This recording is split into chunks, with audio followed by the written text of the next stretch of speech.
Ministerio Evangelístico Millones para Cristo presenta tu espacio informativo para que no te engañen.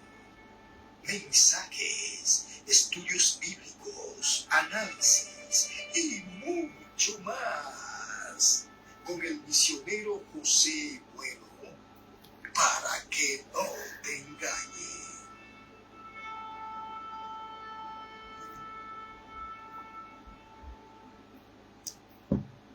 Gloria al nombre del Señor. Bueno, mis amados, por aquí estamos, como de costumbre.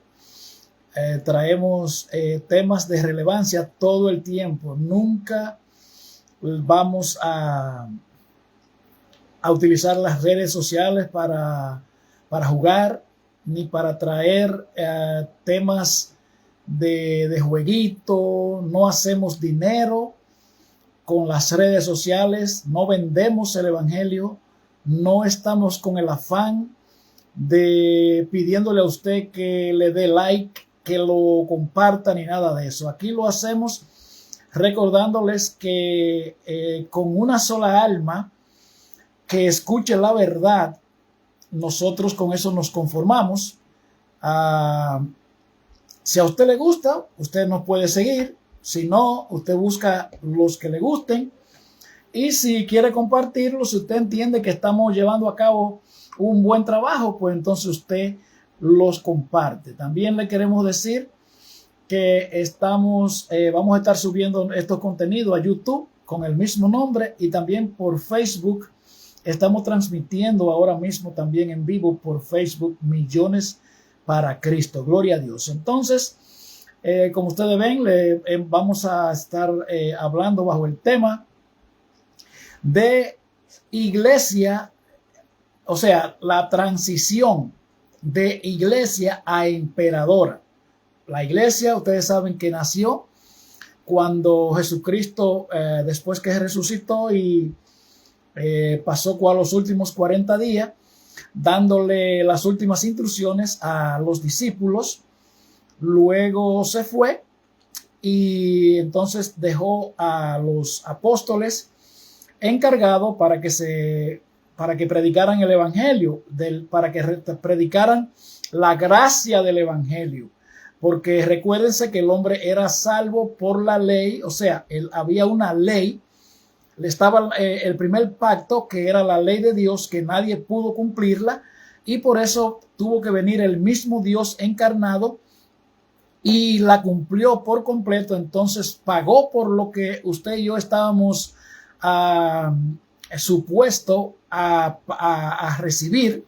Entonces ahí ya entonces empieza el pacto de la gracia.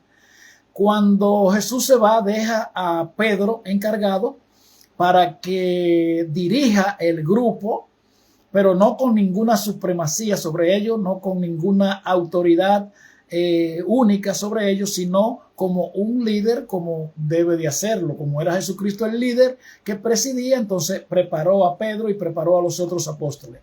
Gloria al nombre del Señor. Entonces ahí nace la iglesia, pero como usted sabe que somos humanos y no somos, como dijo Jesucristo, no todo el que diga Señor, Señor entrará al reino de los cielos. ¿Por qué? Por la naturaleza caída, por la codicia del hombre, por la ambición del hombre, por el poderío que al hombre le gusta. Entonces, pues por eso es que le vamos a hablar de la transición de la llamada iglesia católica, que comenzó con la iglesia primitiva, pero luego de muchas cosas que fueron sucediendo hasta el siglo III, hasta el siglo IV, cuando entró Constantino. Gloria al nombre del Señor, porque antes de entrar Constantino, la iglesia sí era iglesia y eran todas juntas. Pero después que el cristianismo es legalizado por el emperador de Roma, entonces ya ahí hubo un cambio radical. Entonces ahí de iglesia pasa a ser emperadora, una institución centralizada, una institución poderosa, una institución dictadora, que incluso si usted lee la historia, usted se va a dar cuenta que ellos daban las misas, los servicios los daban en latín. Después entonces hubieron o sea, la Biblia estaba solamente en latín. Entonces después hubieron a algunos hombres en el transcurso de la historia que tradujeron la Biblia, pero usted sabe que fueron friquisteados. Ahí tenemos por ejemplo, a William Tyndale. Usted puede leer la historia que Fukitaki. ¿Por qué? Por traducir la Biblia a lo que se llama la lengua vernácula, o sea, la lengua que usted habla. Por ejemplo, nosotros en República Dominicana hablamos el español, pues entonces se nos traducía a español y a todo al de habla hispana. Entonces también estaba William Tyndale y John Wesley. Esos dos fueron friquiteados por traducir la Biblia para que usted la entienda. Yo no sé si ustedes saben que en aquellos tiempos de antaño, donde éramos todos inocentes, yo soy de una época un poquito más avanzada, pero en aquella época donde cuando Colón te quitaba el oro y te daba un espejito por el oro que tú tenías de la inocencia, en aquellos tiempos la Santa Iglesia se aprovechó. Gloria al nombre del Señor. Y eso eran cosas terribles. Por ejemplo, yo recuerdo que la luna, decían que una figura que se pone allá, que eso era el leñador castigado, porque que eso fue cuando un buey le habló a alguien que estaba cortando árboles, y el día de Corpus Christi, todas esas cosas lo hacían. Ustedes porque no saben nada. A mí, mire, a mí. En mi casa había un bureau, ¿cómo se llama eso? Un bureau, un gabinete, por así decirlo. Un gabinete que se le llamaba peinadora. Ahí estaban el cepillo, estaban las poquitas cosas que usaban las mujeres, el pancake, qué sé yo, esas cosas que se ponen ahí, esos maquillajes. Y ahí había una Biblia abierta que tenía un rosario adentro, abierta en el Salmo 91. Eso era como un resguardo, que si usted abría eso eran todos los disparates antes de estar el auge de las redes sociales, o sea, el auge de la comunicación que tenemos ahora. Ellos no cogían a todos de tonto. Entonces, si usted abría la Biblia, supuestamente en el Salmo 91, y le ponía un rosario en el medio, pero no podía leerla. Oiga eso, usted no podía leerla. Y a mí como que Dios tenía su plan conmigo. Porque yo decía, pero ¿y por qué alguien la puede leer y por qué otros no? ¿Verdad? Incluso allá en mi casa había un cuadro del corazón de Jesús y un cuadro del divino niño. Y yo veía eso como que de que salamereando ese disparate. Y yo decía, pero ¿y cómo puede ser esto? Que me le van a sacar el corazón al Dios Todopoderoso y lo van a poner en un cuadro, y que eso tiene valor. Y después el divino niño. ¿Cómo puede ser que nació el niño, creció, murió, resucitó, y después me lo van a poner en un muñeco para que yo crea en eso? No me daba. Bueno, el asunto es que le quiero dejar dicho todas estas cosas a la nueva generación. Como siempre le hemos dicho, cuando usted va a escuchar a alguien hablar de Dios, se la voy a poner más dura todavía. Supuestamente hablar de Dios, usted viene con su corazón abierto, con sus sentidos abiertos. No venga prejuiciado. La palabra de Dios no deja confusión, pero tampoco venga a rechazar. Escuche todo, porque dice la palabra de Dios que después que Jesucristo murió en la cruz, Él con una sola ofrenda hizo perfecto para siempre a los santificados. Y dice y nos atestigua el Espíritu diciendo, y después de esto pondré mis leyes en sus corazones y en sus mentes las escribiré. Usted tiene una mente y tiene un corazón que usted puede discernir lo que tiene sentido, las cosas que tienen coherencia para usted saber si alguien le está hablando de Dios. Gloria al nombre del Señor. Y por eso le estoy hablando bajo el tema de la metamorfosis, del cambio de iglesia a emperadora. Gloria al nombre del Señor. Y vamos a hablar de las buenas cosas que hacían cuando eran iglesia, porque es obvio que hagamos las buenas cosas cuando somos iglesia, ¿verdad que sí? Bien, pues vamos a empezar. Antes de convertirse en una potencia política y económica en Europa, la iglesia primitiva, la iglesia católica primitiva, durante los primeros 3 siglos, ejerció un impacto social profundamente positivo y revolucionario para la época greco-romana, o sea, cuando estaba el imperio de los griegos y de los romanos. Principales influencias positivas: igualdad social radical. Afirmaba que todos los seres humanos tienen la misma dignidad ante Dios. Unió en una misma comunidad a esclavos, mujeres, ricos y nobles. Redes de caridad organizada, o sea, tenían redes de caridad que hacían el bien. Creó los primeros sistemas comunitarios de auxilio, alimentaban a viudas, huérfanos, pobres y enfermos sin exigir nada a cambio. Cuidado en las pandemias. Durante las grandes pestes romanas, como la de Cipriano, los cristianos cuidaron a los enfermos, tanto propios como paganos, mientras otros lo abandonaban. Dignificación de la mujer. Prohibió el infanticidio femenino, muy común en Roma, condenó el adulterio masculino y otorgó a las mujeres un rol activo en la comunidad. Oposición al infanticidio y al aborto. Protegió la vida de los recién nacidos. Era habitual que los romanos abandonaran a los bebés no deseados en la calle para que murieran. Rechazó la violencia pública. Se opuso firmemente a los sangrientos juegos de gladiadores. Promovió el pacifismo estricto entre sus primeros seguidores. Gloria al nombre del Señor. Le voy a decir algo. Para que usted sepa si le estamos hablando de verdad, usted debe de tomar un lápiz y un papel. Cuando a usted le suene algo,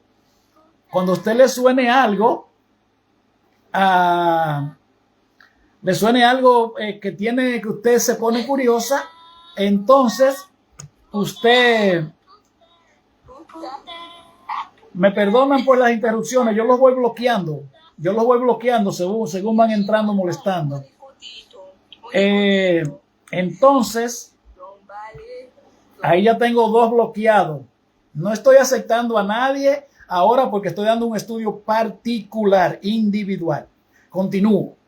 Si usted, búsquese un lápiz y un papel. Cuando yo diga algo, usted lo busca. No me crea a mí, no me crea, no se vaya ciego. Póngase curioso e investigue.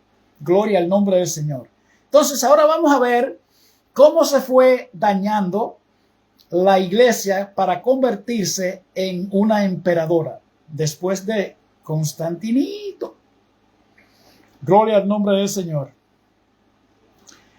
Gloria a Dios. Entonces, vamos a ver la separación entre la práctica de la iglesia primitiva, la comunidad apostólica del siglo I, descrita en el Nuevo Testamento, y la estructura que fue adoptando la Iglesia Católica ocurrió a través de un proceso gradual entre siglos.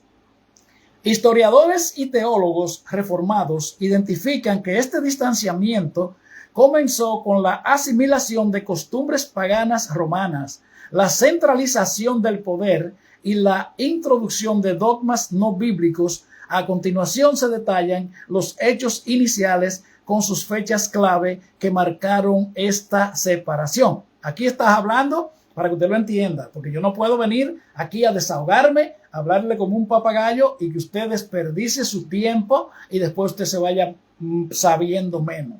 Gloria a Dios. Aquí lo que dice es que hombres que tenían conocimiento, identifican de cómo empezó la iglesia a salirse de Dios para convertirse en emperadora. Fue la asimilación de costumbres paganas romanas. Ustedes saben que Roma era el imperio, o Roma era que tenía todo el poder. Entonces, la centralización del poder y la introducción de dogma. La centralización del poder es que ellos elaboraron una fuerza, usted sabe, con rangos. Usted sabe, cuando Pedro decía que nosotros somos real sacerdocio, nación santa, pueblo adquirido por Dios, para que anunciemos las virtudes de aquel que nos llamó de las tinieblas a la luz admirable. Entonces ellos cambiaron eso. Entonces ellos pusieron que el sacerdote es que está por encima de los laicos. Gloria al nombre del Señor. Y nosotros todos somos llamados de Dios. Entonces, mire, lo fuerte de eso es que el mismo Dios habló claro de eso y dijo que entre nosotros no hay rango. Y dijo que el que quiera ser grande aquí en la tierra será el más pequeño allá en el cielo, y que el que sea pequeño aquí en la tierra será grande allá en el cielo. Y dijo tanto que cuando nosotros termináramos de hacer lo que se nos había asignado, entonces seremos siervos inútiles. Por eso fue que María dijo: engrandece mi alma al Señor, y mi espíritu se regocija en Dios mi Salvador, porque ha mirado la bajeza de su sierva. Pero entonces la Iglesia Católica te la pone como reina del cielo. Y si usted quiere busque el lío que es ese delante de Dios, búsquese culto a la reina del cielo, que eso lo condena la Biblia claramente en el Antiguo Testamento. Esas son costumbres, como estamos hablando aquí, la asimilación de costumbres paganas romanas. La centralización del poder es lo que vemos ahora allá en Roma, y la introducción de dogmas no bíblicos. Esos son todos los temas marianos, que María fue asumida al cielo. Por ejemplo, en el 1950, eso fue un dogma que lo estableció el Papa Pío XII. ¿Y sabe quién fue el Papa Pío XII? Primero, denle un aplauso al Santo Padre Pío XII. Ese fue la principal estrella de cine del Papa de Hitler, como se le llama a él, el Papa de Hitler. ¿Sabe por qué? Porque él era cómplice de los 13 millones que Hitler friquiteó, en los cuales murieron 6 millones de judíos. ¿Sabía usted eso? El Santo Padre Pío XII fue el que estableció ese dogma. ¿Qué le parece? Aplauso para él, ¿verdad? Gloria a Dios. Entonces, en el siglo II y el siglo III, los primeros indicios de cambio, la sospecha de cambio. En el año 107, el primer uso del término católica fue Ignacio de Antioquía. Introduce por primera vez la palabra católica, que significa universal. ¿Ok? Porque la iglesia de Jesucristo es universal. Dice, por eso fue que Jesucristo le dijo, cuando ellos le preguntaron: Señor, ¿tú le vas a restaurar el reino a Israel en este tiempo o qué pasa? Y dice, Jesús les respondió: a ustedes no les toca saber los tiempos y las sazones que el Padre tiene en su sola voluntad. Y dice, pero recibirán poder cuando haya venido el Espíritu Santo, y me serán testigos. Escuche, católica, universal. La iglesia de Jesucristo es universal. Me serán testigos en Jerusalén, en Samaria, en Judea y en los confines de la tierra. Por eso es que dice el Evangelio de Mateo, capítulo 24, no recuerdo exacto, pero dice, y será predicado este Evangelio en todo el mundo para testimonio a todas las naciones. En otras palabras, para que nadie tenga excusa y para que nadie sea juzgado inocentemente, para que nadie sea condenado inocentemente. Gloria al nombre del Señor. Entonces, en el año 107, Ignacio de Antioquía lo llama católica porque es la Iglesia Universal. En su carta a los esmirniotas, aunque inicialmente,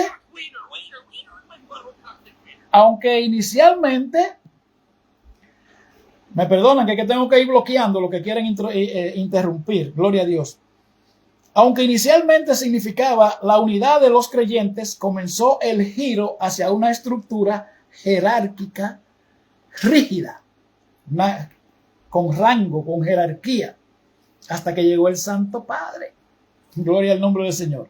En el año 150 después de Cristo, origen del clericalismo, o sea, se separa el clero y los laicos. Aquí ya comienzan los rangos. Comienza lo que dijo Jesucristo. Señor, ¿tú se acuerdas la parábola que le hablé? Del que quería ser grande aquí, sería chiquito allá. Aquí comienza que se separa el clero con los laicos. Se empieza a abandonar el modelo neotestamentario, o sea, el modelo del Nuevo Testamento del sacerdocio de todos los creyentes. Como dijo Pedro, que todos somos nación santa, real sacerdocio, pueblo adquirido por Dios para que anunciemos las virtudes de aquel que nos llamó de la tiniebla a la luz admirable. Entonces, se comienza a abandonar el modelo del Nuevo Testamento del sacerdocio de todos los creyentes. Se establece una distinción tajante entre los líderes, o sea, el clero y la congregación, o sea, los obispos, los padres y toda esa gente, y nosotros los que no tenemos, lo que vamos a escucharlos a ellos, ¿verdad? Imitando las estructuras del gobierno romano, del gobierno dictador de los emperadores romanos. En el año 200 después de Cristo, las primeras oraciones por los muertos, ahí fue que se comenzó a pedirle a los muertos. Gloria al nombre del Señor. Antes se oraba, como enseñó Jesús, y vosotros cuando oren, no sean como los hipócritas que piensan que por sus vanas palabrerías, por sus muchas palabrerías, van a ser escuchados. Mas ustedes van a orar así: Padre nuestro que estás en los cielos. O sea, usted va a venir delante de la presencia de Dios, dirigiéndose a Él como lo que Él es, un Padre. Usted va a venir a Él donde Él: Padre, yo sé que tú estás en los cielos. Santificado sea tu nombre. Yo sé que tú eres santo, Señor, pero no como se lo enseña la Santa Iglesia. Padre nuestro que estás en el cielo, santificado sea tu nombre. Venga tu reino. Y usted ni sabe lo que está diciendo. Gloria al nombre del Señor. Y después, Santa María, Madre de Dios, ruega por nosotros los pecadores. María no está viva. Yo le puedo demostrar a usted que hay dos que se fueron vivos de aquí, que son Elías y Enoc. Pero María cumple lo que dice, que está establecido que el ser humano muera una sola vez y que de ahí venga el juicio. Gloria al nombre del Señor. Entonces, ahí comenzaron en el año 200 las primeras oraciones por los muertos. Se registra el inicio de rezos por los difuntos, una práctica ajena a la iglesia primitiva, a la iglesia que nació con la asunción de Jesucristo, que consideraba que el destino eterno se decidía únicamente en vida. Gloria al nombre del Señor. Lo que usted haga aquí en vida, eso es lo que usted va a cosechar después de muerto, como dice la Biblia. Y no se maravillen de esto, porque vendrá la hora cuando todos los que están en los sepulcros oirán la voz del Señor. Los que hicieron lo bueno saldrán a resurrección de vida, mas los que hicieron lo malo saldrán a resurrección de condenación. No hay escala en el purgatorio del Padre Luis Toro. No hay escala. Todo eso se lo vamos a tener. Por eso fue que vino la Reforma Protestante, porque ya los hombres que le servían a Dios en espíritu y en verdad, dijeron, pero ya, porque el purgatorio significa que usted puede comprar su salvación. Por ejemplo, los tres corruptos que existían en esa escena era el Papa León X, el arzobispo Alberto de Brandeburgo. Si usted quiere puede buscar en su buscador, le doy un chance por si acaso alguien se ponga curioso. Un chance para que alguien se ponga curioso. Vuelvo, le cuento 3, 1, 2 y 3. Busque así mismo como se lo estoy dictando. Busque biografía del Papa León X desde su niñez hasta su papado. Escuche bien. Biografía del Papa León X desde su niñez hasta su papado. Ahora el otro corrupto. Búsquese biografía de Alberto de Brandeburgo desde su niñez hasta su arzobispado. Les repito, biografía de Alberto de Brandeburgo desde su niñez hasta su arzobispado. Para que usted vea lo que era una corrupción fuera de serie de estos dos muchachos que eran hijos de los poderosos. Como ustedes saben que en el reino de aquí, de este mundo, los poderosos son los que gobiernan. Gloria al nombre del Señor. Y por último, busquen a, como decía, Joan Texel. Joan Texel decía: cuando la moneda suena en el cofre, el alma salta del purgatorio. Así decía, porque era una mafia que había.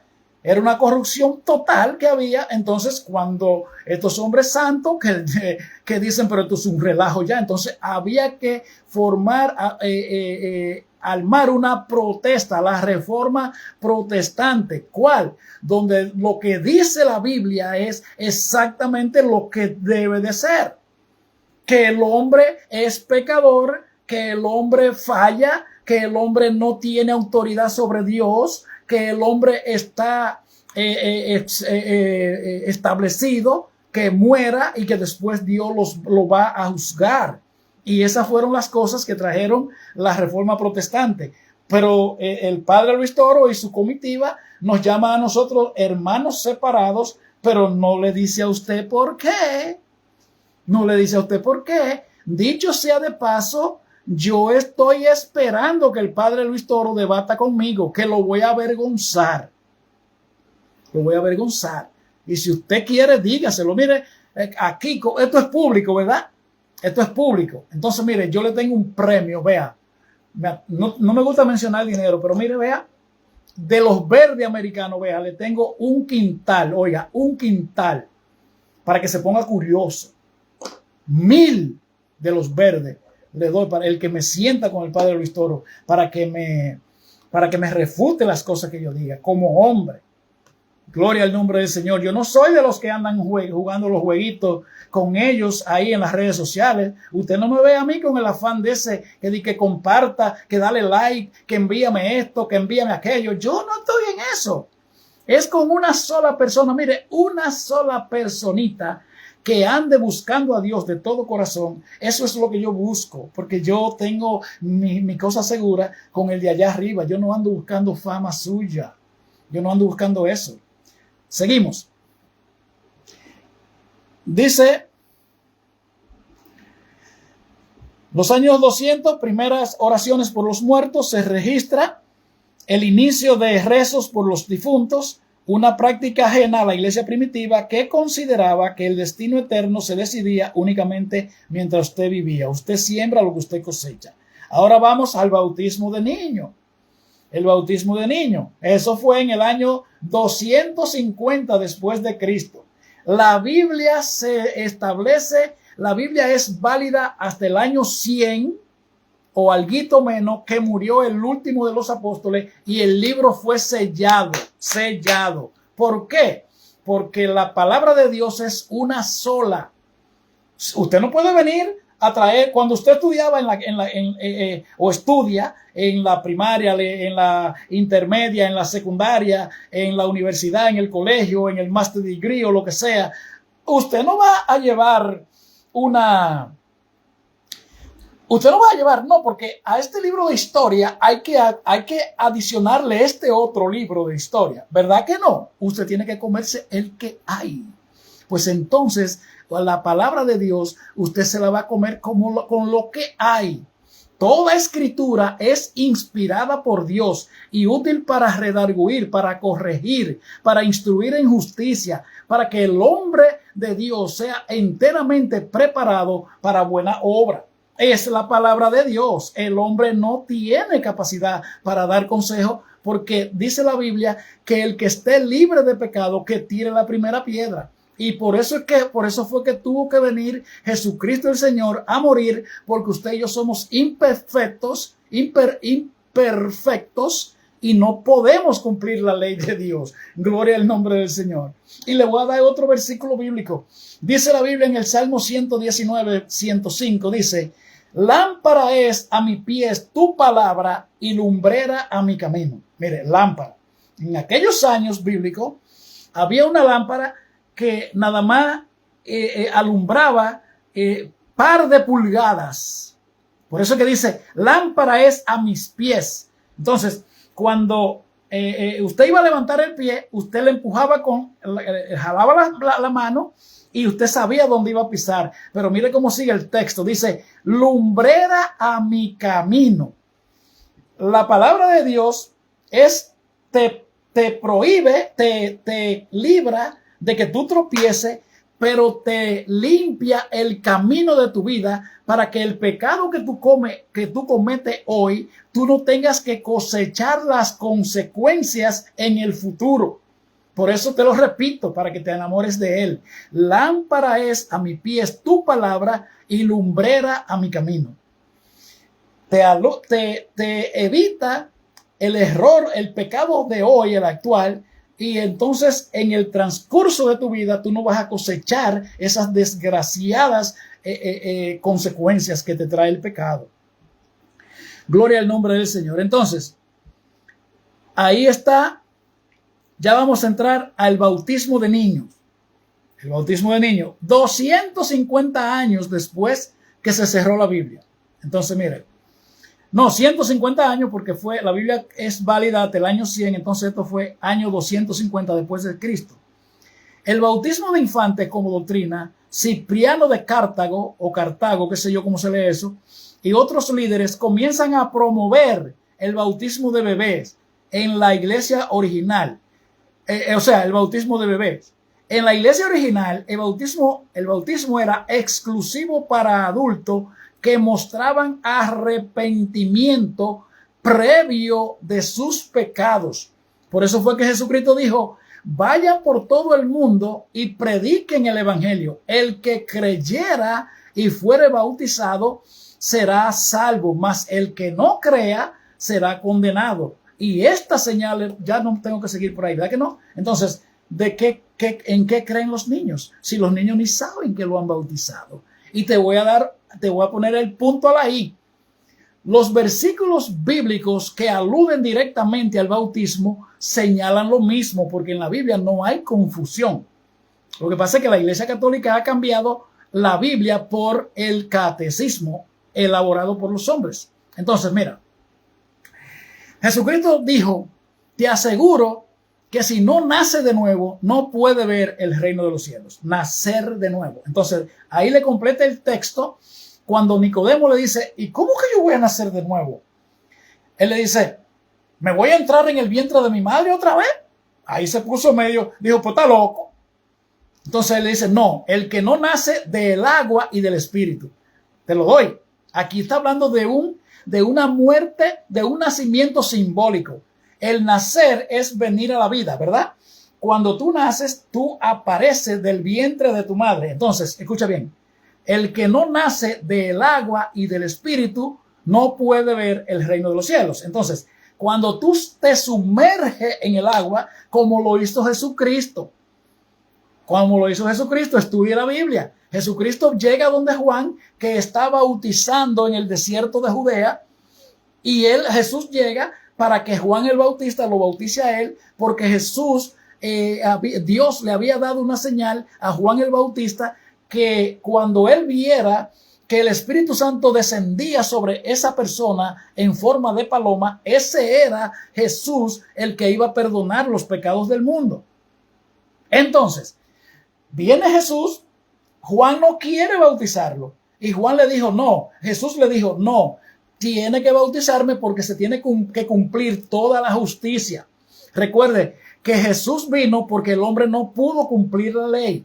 Entonces, cuando Jesús viene, el hombre justo, el único ser humano justo, Jesús viene y nos deja el ejemplo. Jesús viene y se bautiza a los 30 años. Pero escuche lo fuerte de esto. Entonces, mire, después que Jesús entra en el agua, que sale, pero se entra por completo, un hombre de 30 años, que sale del agua después de ser bautizado, dice que descendió el Espíritu Santo sobre él en forma de paloma, significando, dejando entendido que usted y yo no podemos recibir el Espíritu Santo hasta que no decidimos arrepentirnos de nuestro pecado. Entonces, eso es una forma simbólica de nacer de nuevo, en la nueva vida. Pero ahora vámonos al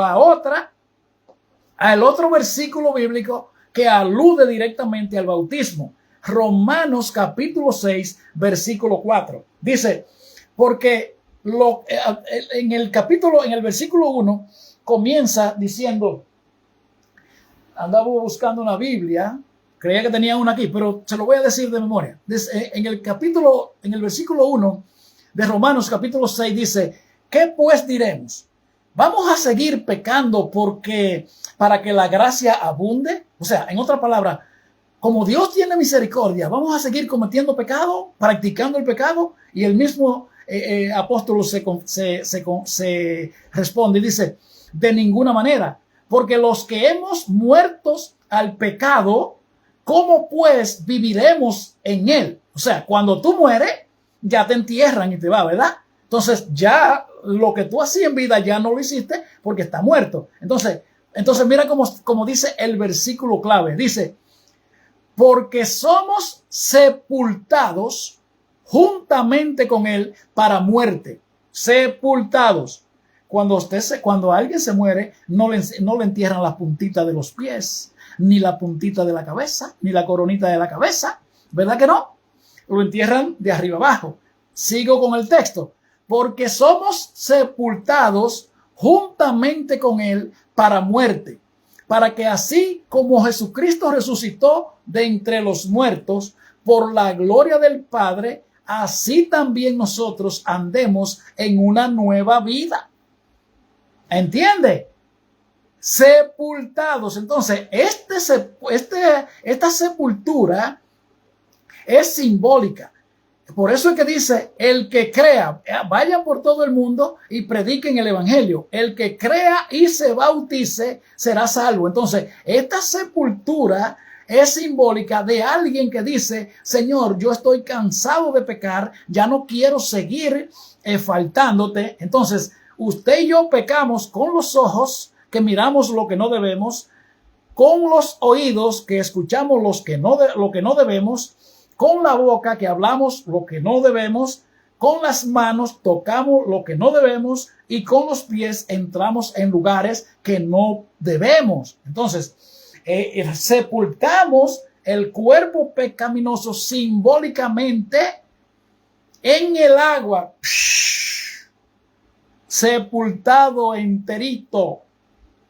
Entonces, la pregunta es, después que me llamo ser hijo de Dios, ¿ha cambiado mi vida? ¿Recuerdan lo que dijo el texto?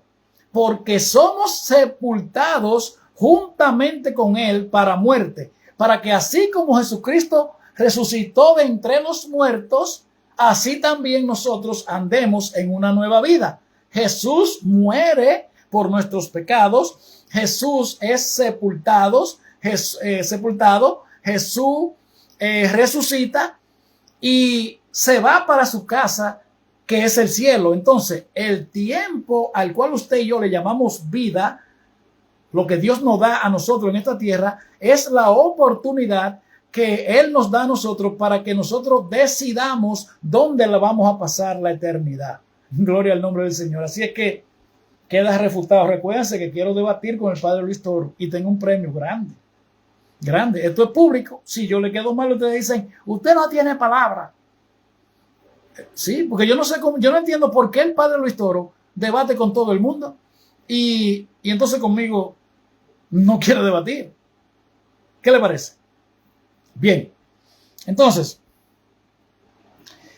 ya hablamos del bautismo de niños. Ustedes saben que así era que se iba. Estamos hablando de la transición de cómo se iba separando la hoy llamada iglesia de las costumbres de la iglesia primitiva. Gloria a Dios. Entonces, aquí es que viene lo fuerte. Aquí es que viene lo fuerte.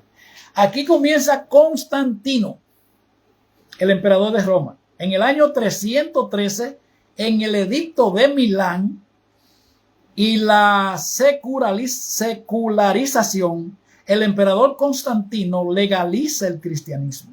Y ahí fue el cambio radical. El emperador. Por eso es que estamos hablando de iglesia a emperadora. Entonces aquí comienza el poderío. El poderío, la fuerza. Y está bueno. Yo sé que por lo menos una persona le está gustando. Si a usted le está gustando, mire, yo no hago eso, pero vea, si a usted le está gustando, délemele un tataque, como dicen la gente ahí, para yo saber que verdad que estamos en eso. Gloria al nombre del Señor. Y si no, no le dé nada tampoco, tranquilo. En el año 313 después de Cristo, viene el emperador Constantino con el edicto de Milán y la secularización. El emperador Constantino legaliza el cristianismo. La iglesia sale de las casas particulares para fusionarse con el Estado romano. ¿Qué le parece? ¡Taratata! El pacifismo original se abandona y la fe se mezcla con intereses políticos. ¿Qué le parece? Ahí es que comienza. Entonces, en el año 325, después de Cristo, aquí viene el concilio de Nicea. Se introduce el concepto de que el emperador puede convocar y presidir concilios de la iglesia. Oiga, eso para papá. Por eso es que usted ve que cuando hay un asunto político, geopolítico o global, por eso es que usted ve que el Señor Santo Padre tiene que venir a meter el pico. Pero usted no escucha al Santo Padre hablándole a usted de la Biblia.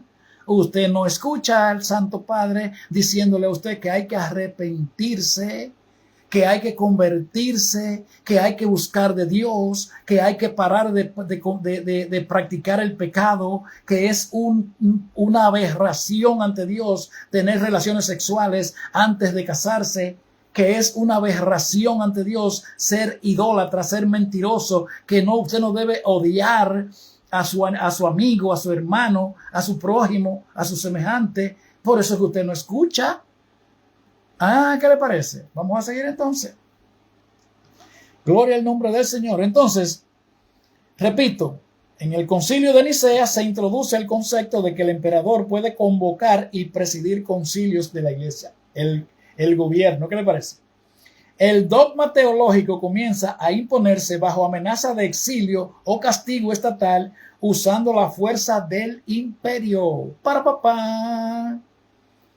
En el año 375 después de Cristo comienza la veneración de santos y ángeles. Tras la entrada masiva de paganos de los gobiernos al cristianismo estatal, se empieza a rendir culto a los mártires y santos. Esto sustituye la antigua devoción romana a los dioses menores y familiares, alejándose del principio original de adorar únicamente a Dios. En el año 391 después de Cristo, religión única y obligatoria para papá. Por eso es que usted ve, ¿de qué religión tú eres? Católica, porque es obligado. Eso se le llama el concordato. Búsquelo ahí. Concordato, por ejemplo, nosotros los dominicanos.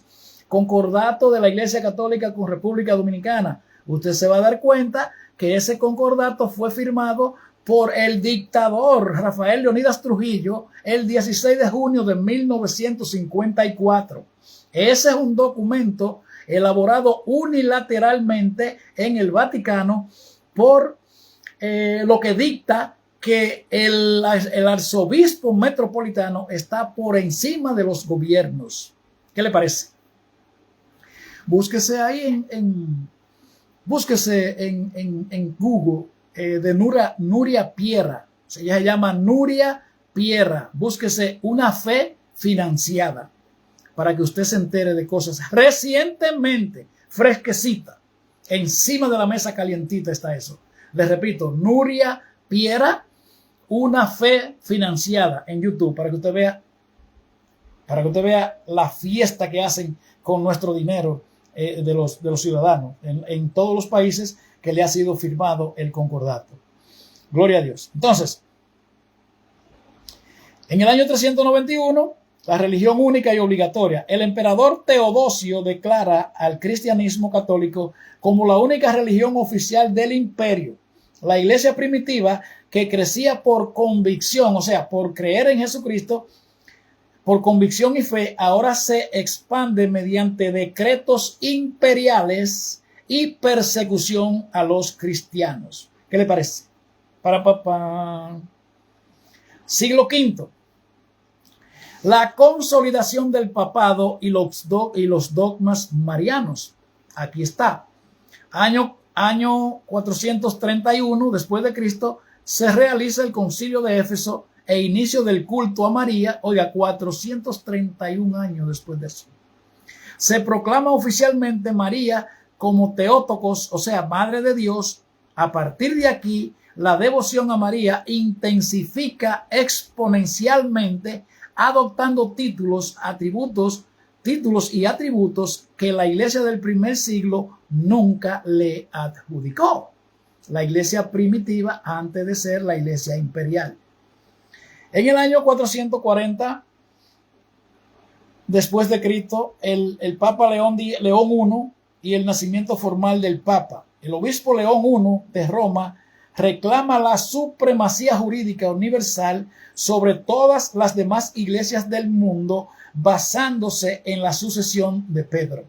¿Qué le parece? Pedro era casado, Pedro tenía su suegra y Pedro ni fue a Roma. ¿Qué le parece? Y ahí le pusieron la Basílica de San Pedro. Porque tienen que tenerlo a usted que no le interesa. ¿Usted me entiende? Pero usted, fájese a estudiar. No me crea a mí, como siempre lo hemos dicho, no crea a nadie. No crea a nadie, búsquelo usted mismo.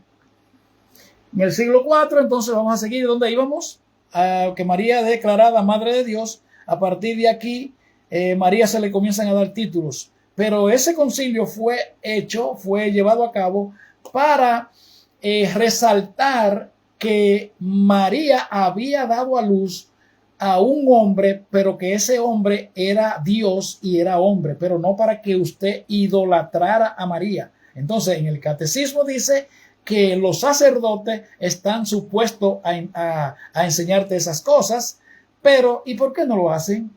Para mantenerte entretenido con las religiones.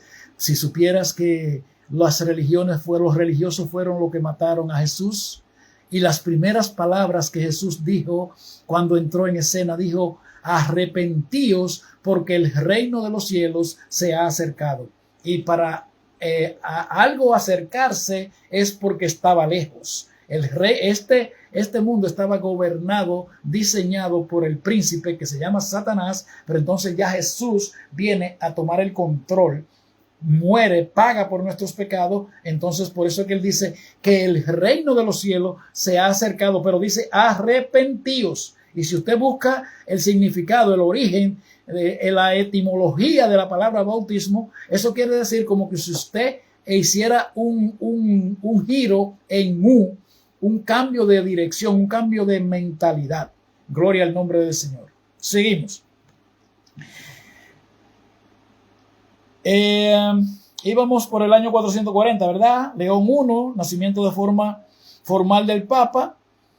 El obispo León I de Roma reclama la supremacía jurídica universal sobre todas las demás iglesias del mundo, basándose en la sucesión de Pedro. La iglesia primitiva se gobernaba de forma horizontal mediante ancianos y concilios locales, y ahora se centraliza bajo un monarca absoluto en Roma, el Vaticano.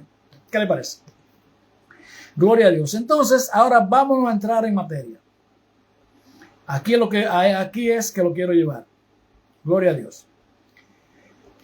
Para entender la gran transformación de la iglesia, el año 313 es el punto de quiebre, o sea, esa es el epicentro, por así decirle, del cambio. En ese año el emperador Constantino promulgó el edicto de Milán, legalizando el cristianismo y cambiando la historia para siempre. El cambio de estructura de perseguidos a poderosos. ¿Sabía usted que la iglesia perseguida, en la iglesia primitiva, tenía que andar corriendo, escondida en todos los lugares? ¿Sabe por qué? Porque eran perseguidos por los emperadores romanos. Pero entonces ahora pasa de perseguida a poderosa, de perseguida a perseguidora. Entonces, fin de las catacumbas. Estudie eso. ¿Qué eran las catacumbas? Ahí era que se escondían los primeros cristianos que eran perseguidos.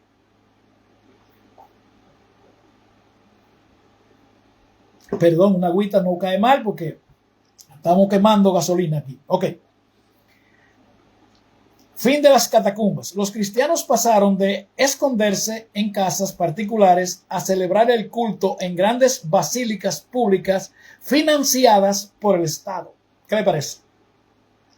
Jerarquía profesional. Los obispos asumieron roles de magistrados civiles, jueces, jefes. Recibieron poder judicial, exención de impuestos y salarios estatales. No pagaban impuestos y salarios estatales. Estando supuestamente representando a Dios, se ganaban su checazo del gobierno. Tarán, tan, tan. Eso es el nieto mío, que es un nietecito que me ha pegado eso. Institucionalización del dogma. El Estado convocó y financió el concilio de Nicea en el 325 para unificar las creencias. Esto convirtió la herejía religiosa en un delito político. ¿Qué le parece? Centralización del poder. El obispo de Roma comenzó a ganar preeminencia jurídica sobre los demás, sentando las bases del papado medieval. Ahí nació el papado, por ahí más o menos. Por ahí fue que se comenzó en el 400, del 325 adelante. Gloria a Dios. El impacto en la sociedad y las costumbres.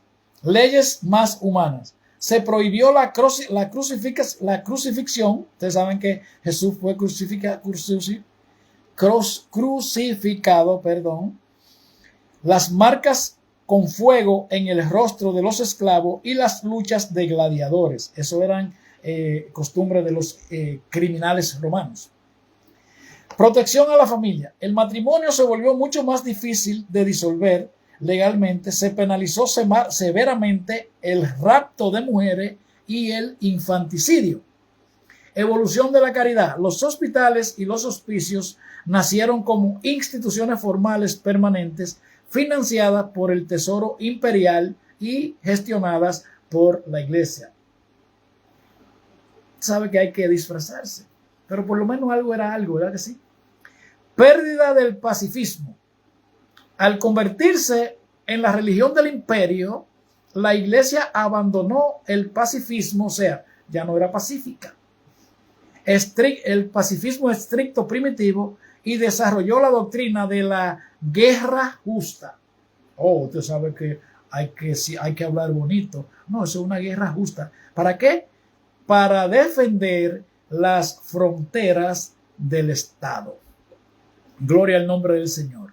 Entonces, si usted quiere, también, déjame ver si le encuentro otro poquito para darle más del papel que jugó Constantino. Déjame buscarlo porque lo tengo aquí en archivo.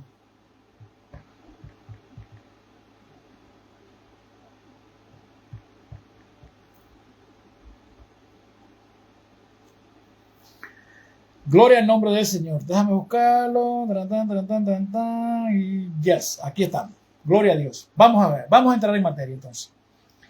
El emperador Constantino el Grande, quien gobernó entre el 306 al 337 después de Cristo, fue el principal arquitecto de la transformación del cristianismo. El emperador. Su intervención no solo detuvo las persecuciones, sino que fusionó la iglesia con la estructura del Imperio Romano, dejándola definitivamente de su carácter primitivo, o sea, alejándola definitivamente del carácter de iglesia y convirtiéndose en emperadora. Por eso fue que le puse el título de iglesia a emperadora. Legalización y legitimación política. El edicto de Milán, junto con el emperador Licinio, promulgó este decreto que otorgó libertad religiosa total a los cristianos. Restitución de bienes. Ordenó que se devolvieran las propiedades, casas y templos que el Estado romano había confiscado a los cristianos durante las persecuciones previas. Recuérdense que ya la iglesia tiene poder. El cristianismo era perseguido. Era en las catacumbas y cuevas y en todo que se tenía que esconder, pero ya ahora la iglesia es la jefa. Gloria al nombre del Señor. Entonces, fusión de la iglesia con el Estado. Financiamiento imperial. Constantino utilizó el tesoro público para construir las primeras grandes basílicas como la antigua Basílica de San Pedro en Roma y la del Santo Sepulcro en Jerusalén. Privilegios al clero. Eximió a los obispos y sacerdotes de pagar impuestos, porque ya pertenecen al gobierno, y de realizar servicios civiles obligatorios. Esto convirtió el sacerdocio en una carrera sumamente atractiva. Por eso es que usted ve que los sacerdotes no tienen, no todos, porque no me gusta ser injusto, pero por eso que usted escucha de tantas violaciones y tanto desorden, tanto descrédito. ¿Por qué? Porque no lo hacían para servirle a Dios, sino por la conveniencia de los papeles y de la riqueza. Gloria a Dios. Se lo voy a repetir. Privilegios al clero. Eximió a los obispos y sacerdotes de pagar impuestos y de realizar servicios obligatorios. Esto que no tenían que irse para las guerras ni nada de eso. Gloria a Dios. Esto convirtió el sacerdocio en una carrera sumamente atractiva y lucrativa, o sea, de mucho beneficio para la aristocracia romana. ¿Qué le parece? Poder judicial. Otorgó a los obispos la autoridad de actuar como jueces. Tarán, tarán, tan, tan. Oiga eso. Jueces civiles esto es un nombre en latín que tiene episcopalis audiencia. O sea, audiencia episcopal se llamaba ese decreto, esa bula papal. Las sentencias de los obispos tenían el mismo peso que la de los magistrados del imperio. ¿Qué le parece? Eran iguales los jueces de las cortes y los obispos de la Santa Iglesia Católica. ¿Qué le parece? Intervención directa en la teología y doctrina. Constantino introdujo la idea de que el emperador era el líder supremo tanto del Estado como de la Iglesia. Un concepto conocido históricamente como cesaropapismo.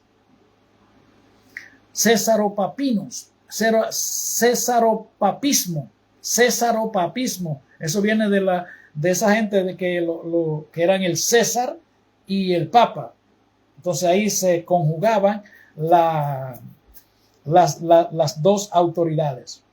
El concilio de Nicea en el 325 después de Cristo fue el propio Constantino, un emperador no bautizado en ese momento, quien convocó, financió y presidió el primer concilio ecuménico. Su objetivo no era puramente teológico, sino político. Necesitaba unificar la doctrina de la Iglesia porque las divisiones religiosas amenazaban la estabilidad de su imperio. ¿Qué le parece? Uso de la fuerza estatal.